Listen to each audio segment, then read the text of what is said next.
Hi Anna, how are you? Pretty good. So how was your weekend? It was okay. It was pretty busy. Fred was out of town. Yeah. I mean, he's still out of town. Yeah, well, hey, it's good to see you again, like she said. Yeah, you too. I'm really glad that you're able to come in again, even though Fred's not here with you. Yeah, well, it's been really helpful talking to you too. So he said he was going to join us next session. Yes. Yeah, once he's back. So in our last session, we talked about your family of origin and how it has influenced your ability to love and be loved, especially on an intimate level. Yeah, I really appreciated having that conversation. You know, there were a lot of links to my parents, and that, those things impact me as an individual and on a personal level that I never really thought about. And, it influences the relationship too. Yeah, I think that's super important when we take a look at like our past and what it's doing to us presently. And I think that I operate under that modality for the most part of the people that I work with. Because if we don't address them, sometimes it's harder for us to change because we don't know why we are a certain way. Yeah, and I didn't really believe that at first, that, what I saw as a kid and saw what my parents were doing, that would influence me now, but it really makes a lot of sense. Yeah. And talking about your intimacy with Fred, I know we discussed how a lack of communication was affecting your intimacy with him. Yeah, we argue all the time, and I've gotten so used to arguing that it just comes more natural to me than saying hello most days. That's all I saw my parents doing growing up, so to me that's what love looked like. It's normal to be that way. However, as I've gotten older, I've realized that it's really not okay. It's not working. Yeah, I completely understand that. It sounds like it can be very frustrating for you at times. On one hand, you're operating from what you've been taught and what you saw as a child. And then on the other hand, you're realizing that, hey, maybe that may not be the reality that you want for yourself, but it's really kind of hard to break the tension from that. Yeah, and I mean, it's super confusing for me, and so I know that creates a lot of confusion for Fred too. And, I just shut down and I don't want to be bothered with anything. Yeah, it seems to me that you get flooded.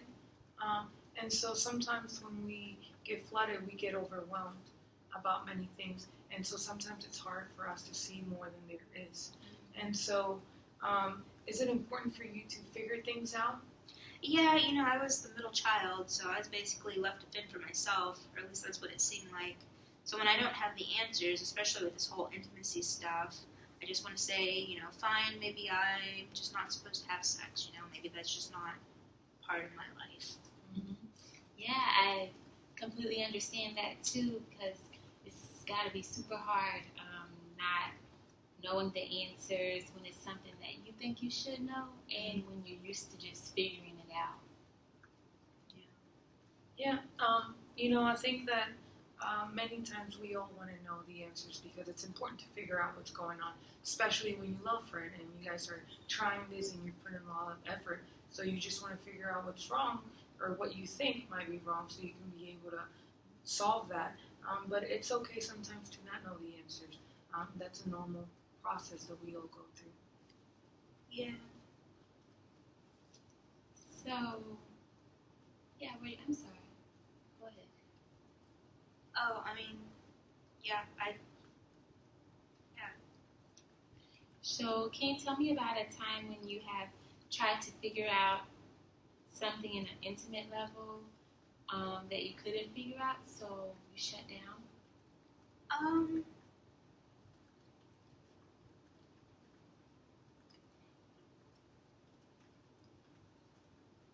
Yeah, I shut down all the time. I just, when Fred approaches me and he wants to be intimate, I'm just like, I don't know, I feel like I'm not aroused and like I just don't want to do it, so I just kind of turn away from him, pretend like I don't know he's flirting with me or that he's not touching me, in that suggestive way. Yeah. So. And then he's never home and he's always working, and then he wants to be intimate, and then I don't want it, so it's just that I do it to please him, and then I can't focus, and then it's not very good for me. Like, I just don't even want to. Yeah. So it seems to me, and you can is that you do want emotional closeness, but Fred is never home. And when he is home, he just wants to engage in sexual intercourse. And for you, that might be hard because you also want a emotional connection before you have sex. Is that about right? And you're angry maybe at him all the time, and that might discourage you from being sexually aroused? I mean, that sounds like it's exactly it. I mean, how can I have sex when I don't even feel an emotional connection? You know, it's like I don't even know him anymore, and I'm angry all the time, and I just don't feel like it. Yeah, I can see how that must be difficult for you. And you remember how he talked about how sexual information is transmitted within the family? Yeah. And you mentioned that your mother talked about sex and the importance of satisfying your partner, but perhaps not so much about your own satisfaction? Yeah, she always just said sex was something for your husband and not for you. Or it was, you know, to have babies. Mm-hmm.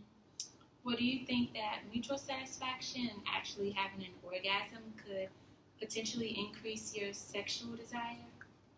I mean, I'd really like to have an orgasm. I don't think I've ever had one, but how can I have one if I don't even want to have sex?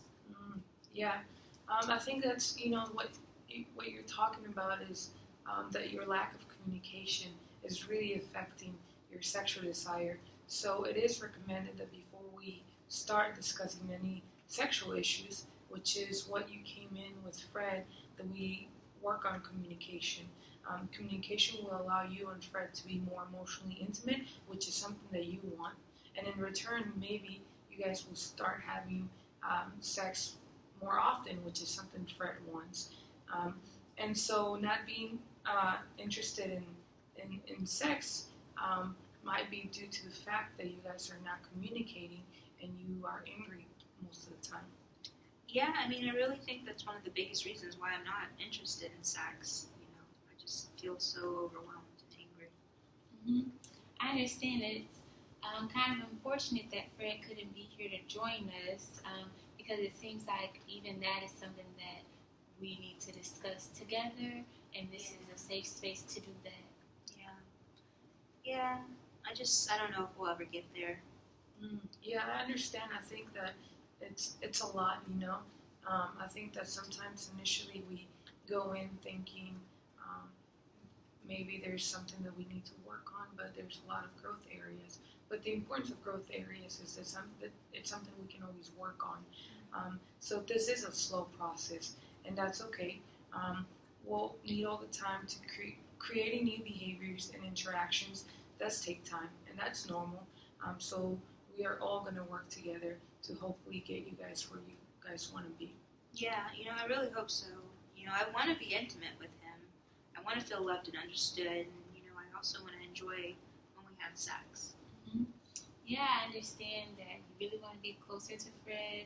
You want to be intimate and feel loved and understood, and a lot of that comes from, the sexual desires that you all aren't sharing, that you all want, and how you want to better communicate with him, and not feel so tied to, your upbringing and what's ingrained in your mind because of your mom, maybe. Yeah, I mean, that really is everything that I've been feeling. Mm-hmm. Yeah, I completely understand, and from what Fred has told me in the previous session is that he also wants the same for both of you. He wants this to work. Mm-hmm. Yeah, I really agree. I think this is going to be a good thing moving forward.